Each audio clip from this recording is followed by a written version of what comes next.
دوستو بگ سوچو میں خوش آمدید۔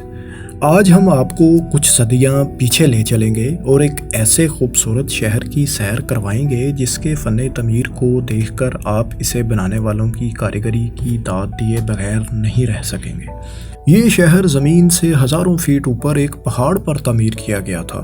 اسے محض پتھروں سے بنایا گیا ہے اور ان پتھروں کو آپس میں جوڑنے کے لیے کسی بھی مٹی یا گارے کا استعمال نہیں کیا گیا۔ آج سے صدیوں پہلے آخر وہ کون سی تکنیک تھی جس کی بدولت بادلوں میں یہ شاندار شہر تعمیر کرنا ممکن ہو پایا؟ اسے بنانے والے کس ملک اور کس تہذیب کے لوگ تھے؟ اس شاہکار کو بنانے کے محض 90 برس بعد یہاں کے باسی اپنے اس خوبصورت شہر کو چھوڑ کر کیوں چلے گئے تھے؟ آئیے دوستو اس ویڈیو میں یہ سب جاننے کی کوشش کرتے ہیں۔ دوستو جس قدیم شہر کی ہم بات کر رہے ہیں اس کا نام دراصل ماچو پیچو ہے۔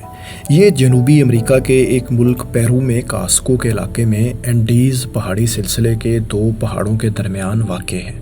اس کے ایک طرف ہیانا پیچو کا پہاڑ ہے اور دوسری طرف ماچو پیچو نام کا ہی ایک پہاڑ ہے۔ ماچو پیچو دراصل مقامی زبان میں قدیم چوٹی کو کہا جاتا ہے۔ اسی مناسبت سے پتھروں کے اس شہر کو بھی ماچو پیچو کا ہی نام دے دیا گیا۔ یہ 100 مربع میل کے علاقے پر پھیلا ہوا ایک شاندار قلعہ نما شہر ہے۔ دوستو اس کی تعمیر جنوبی امریکہ کی انکا قوم نے 1450 کی دہائی میں کی تھی۔ انکا سلطنت 15ویں اور 16ویں صدی میں اپنے عروج پر تھی۔ اس سلطنت کا صدر مقام پیرو کا موجودہ شہر کاسکو تھا۔ اس سلطنت کے پہلے بادشاہ نے اپنے لیے انکا کا لقب پسند کیا تو یہاں کے باسی بھی انکا ہی کہلانے لگے۔ دوستو یہ قوم علم و فن میں بہت آگے تھی۔ تمام ذرائع پیداوار حکومتی تحویل میں ہوتے تھے اور اس طرح ریاست عوام کی بنیادی ضروریات پورا کرنے کی پابند تھی۔ یہ لوگ سورج کی پوجا کیا کرتے تھے، اسی لیے ماچو پیچو کی تعمیر میں سورج کو ایک خاص اہمیت حاصل ہے۔ جن دنوں جنوبی امریکہ میں انکا سلطنت کا راج تھا اسی دور میں میکسیکو اور اس سے ملحقہ علاقوں میں ایک اور قوم کا بھی بول بالا تھا۔ یہ مایا تہذیب تھی جو ان دنوں اپنے عروج پر تھی، لیکن یہ لوگ زیادہ تر سینٹرل امریکہ یعنی میزو امریکہ کے علاقوں تک ہی محدود تھے۔ دوستو ماچو پیچو میں پتھروں سے بنی 200 کے قریب عمارتیں موجود ہیں، اسی لیے اسے ایک شہر سے تشبیہ دی جاتی ہے۔ اس دور میں یہاں رہائش کے لیے گھر بھی بنائے گئے، حمام اور غسل خانے بھی بنائے گئے۔ کچھ عمارتیں اپنے دور میں مذہبی اعتبار سے اہم تھیں، کچھ عوامی تقریبات کے لیے بھی بنائی گئی تھیں تو کچھ ماہرین فلکیات کے لیے بھی مخصوص تھیں۔ سب سے حیران کن بات یہ ہے کہ یہ شہر سطح سمندر سے تقریباً 8000 فٹ بلندی پر بنایا گیا تھا۔ یہ شہر آج اپنی اصلی حالت میں تو موجود نہیں بلکہ کھنڈرات کی سی شکل پیش کرتا ہے، لیکن دوستو یہ کھنڈرات بھی دیکھنے سے تعلق رکھتے ہیں۔ دوستو انکا لوگ لکھنا تو نہیں جانتے تھے، اس لیے تاریخی طور پر ان کا اپنا کوئی ریکارڈ موجود نہیں۔ البتہ دوسری اقوام نے ان کے بارے میں جو کچھ لکھا وہ تاریخ کا حصہ ضرور ہے۔ کہا جاتا ہے کہ ماچو پیچو کو بادشاہ کے رہنے کے لیے تعمیر کیا گیا تھا۔ بادشاہ کے ساتھ اس کے سبھی ساتھی یعنی انکا تہذیب کی اشرافیہ بھی اسی جگہ پر مقیم تھی۔ کچھ چھٹیاں گزارنے بھی یہاں آیا کرتے تھے۔ یہاں مقیم افراد کی کل تعداد 700 کے قریب تھی۔ ایک رائے یہ بھی ہے کہ ماچو پیچو دراصل ایک مذہبی مقام کے طور پر تعمیر کیا گیا تھا۔ دوستو انکا تہذیب کے لوگ چونکہ سورج کو پوجتے تھے تو ماچو پیچو کے مقام کا تعین اسی لحاظ سے بہت سوچ سمجھ کر کیا گیا تھا۔ یہاں ایک خاص مقام ایسا ہے جہاں پتھروں سے ایک ایسا سٹرکچر بنایا گیا ہے کہ اس کے سب سے اوپر والے پتھر کو ایک خاص زاویے پر اس طرح سے رکھا گیا ہے کہ ہر سال ایک دن ایسا آتا ہے جب سورج اس پتھر کے عین اوپر آ جاتا ہے اور اس پتھر کا سایہ بالکل بھی نہیں بنتا۔ یہ پورا سٹرکچر انکا تہذیب میں مذہبی لحاظ سے سب سے اہم مانا جاتا تھا۔ اسے وقت کا تعین کرنے کے لیے بھی استعمال کیا جاتا تھا۔ بعض مورخین یہ خیال کرتے ہیں کہ ماچو پیچو بنانے کی ایک وجہ سورج کے قریب آنا بھی تھی۔ اسی غرض سے اس شہر میں ایک علامتی سورج جیسی گول عمارت بھی بنائی گئی تھی۔ اسے مقدس عمارت کا درجہ حاصل تھا۔ یہ ایک طرح کا چرچ تھا جہاں سورج کی عبادت کی جاتی تھی۔ یہ بھی کہا جاتا ہے کہ یہاں صرف خاص لوگوں کو ہی آنے کی اجازت تھی۔ یہ لوگ یہاں فلکیاتی جسام جیسے چاند، سورج، ستاروں وغیرہ کی گردش پر بھی غور کیا کرتے تھے۔ دوستو، یہاں کی تمام عمارتیں گرینائٹ پتھر سے بنائی گئی ہیں۔ اہم بات یہ ہے کہ ان پتھروں کو اپنی جگہ پر قائم رکھنے اور ایک دوسرے کے ساتھ جوڑنے کے لیے گارے مٹی وغیرہ کا استعمال نہیں کیا گیا۔ اس کے باوجود یہ شہر آج 600 سال بعد بھی تقریباً اپنی اصلی حالت ہی میں موجود ہے۔ ان صدیوں کے دوران ان پتھروں نے زلزلوں کا مقابلہ کیسے کیا ہوگا؟ اس کے پیچھے انجینئرنگ کا ایک نہایت دلچسپ راز چھپا ہوا ہے۔ دراصل ان پتھروں کو ایسی شکل اور سائز میں تراشا گیا ہے کہ یہ ایک دوسرے کے اندر بالکل کسی پزل پیسز کی مانند اٹک جاتے ہیں، یعنی فکس ہو جاتے ہیں۔ پھر چاہے زلزلہ آ بھی جائے، یہ ہلتے تو ضرور ہیں لیکن اپنی جگہ نہیں چھوڑتے۔ ان کو تراشنے کے لیے اس دور میں آج کل کی طرح اوزار اور مشینری تو نہیں تھی۔ البتہ ماہرین کا اندازہ ہے کہ ایک پتھر ہیماٹائٹ کو اوزار کے طور پر استعمال کر کے گرینائٹ کو اپنی پسند کی شکل اور سائز میں تراشا گیا ہوگا۔ دوستو، ماچو پیچو کے لوگ بڑی حد تک غذائی ضروریات میں خود کفیل تھے۔ یہاں کھیتی باڑی کے لیے مخصوص جگہ بنائی گئی تھی اور پانی اور آبپاشی کی ترسیل کا نظام بھی مرتب کیا گیا تھا۔ اس مقصد کے لیے چھوٹی چھوٹی نالیاں بھی بنائی گئی تھیں۔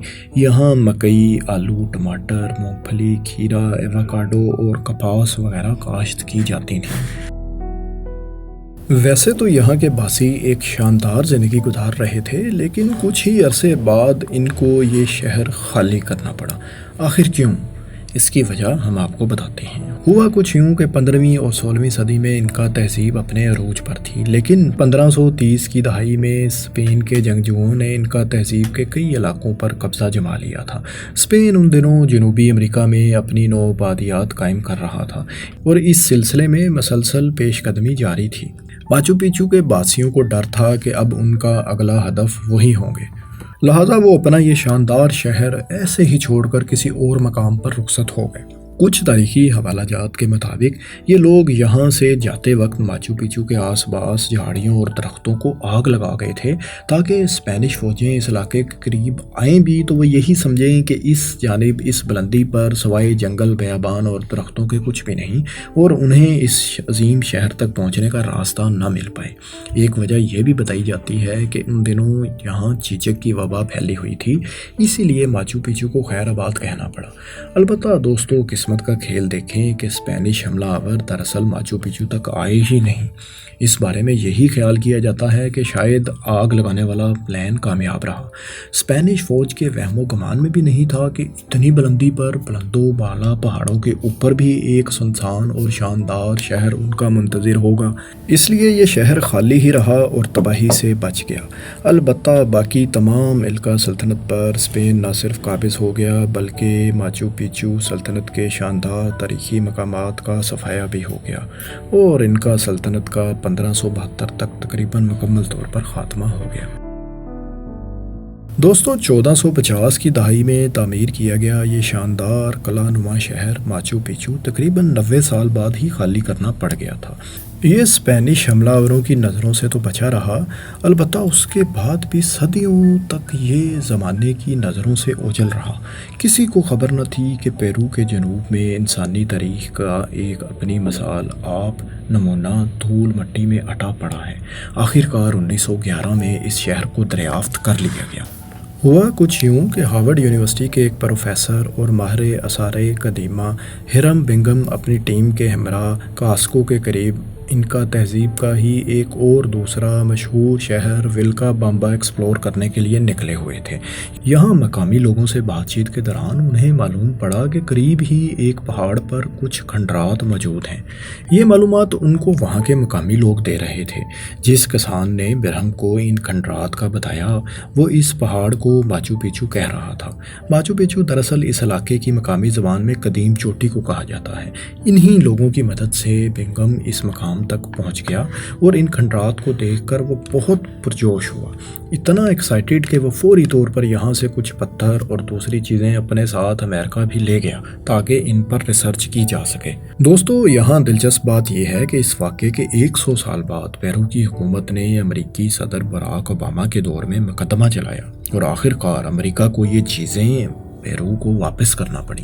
پیرو کی حکومت نے اس جگہ کی بحالی کا کام کیا۔ اس دوران یہاں سے مٹی کے برتن اور دیگر استعمال کی اشیاء بھی ملیں اور کھدائی کے دوران انسانی ڈھانچے بھی ملے۔ ماچو پیچو تک پہنچنے کے لیے حکومت نے سڑکیں اور ریلوے ٹریک بھی بنا دیے اور آج ماچو پیچو کو ہر سال تقریباً 15 لاکھ سے زیادہ سیاح وزٹ کرتے ہیں۔ 1983 میں اسے یونیسکو نے ورلڈ ہیریٹیج یعنی عالمی ورثے کی لسٹ میں بھی شامل کر لیا تھا، جبکہ 2007 میں اسے دنیا کے نئے 7 ونڈرز آف دا ورلڈ میں بھی شامل کر لیا گیا۔ دوستو ذرا سوچیں کہ کئی صدیوں پہلے کا انسان کیسے شاندار شہر تعمیر کر گیا۔